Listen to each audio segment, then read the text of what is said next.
मैं आनंद भोसले, मेरी माताजी श्रीमती आशा भोसले, इनका आज निधन हो चुका है।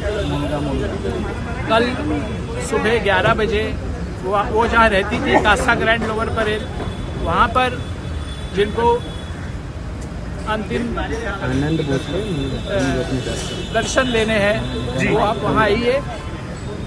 और 4 बजे कल दोपहर को शिवाजी पार्क में इनके अंतिम संस्कार होंगे।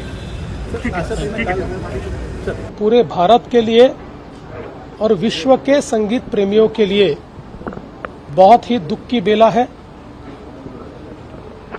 सबसे वर्सेटाइल आर्टिस्ट के रूप में जिनको जाना गया, ऐसी आशाताई भोसले, इनका दुखद निधन हुआ है।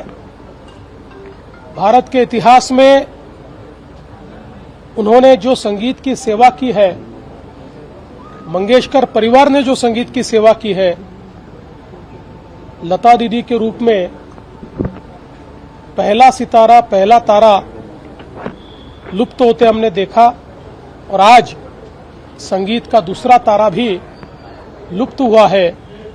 ये हम सबको इसका बहुत दुख है। बाल्य अवस्था से संगीत की सेवा करते करते 92 साल की उम्र तक लगातार उन्होंने सेवा की। अपने 90वें जन्मदिन पर 3 घंटे कॉन्सर्ट करने वाली ये दुनिया की एकमेव गायिका है, और आखिरी दम तक संगीत की सेवा उन्होंने की। हम सभी लोग जानते हैं कि शास्त्रीय संगीत से लेकर पॉप, रॉक, सभी प्रकार की संगीत उन्होंने हम लोगों को दिया। सभी प्रकार के गीत उन्होंने गाए।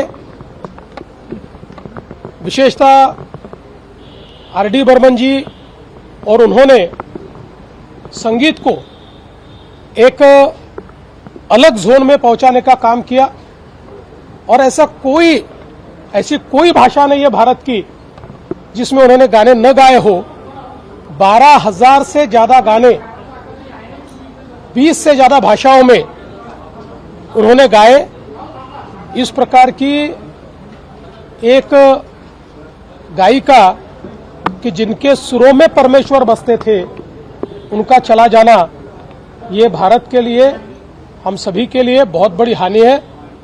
उनके परिवार के दुख में हम सब लोग सम्मिलित हैं।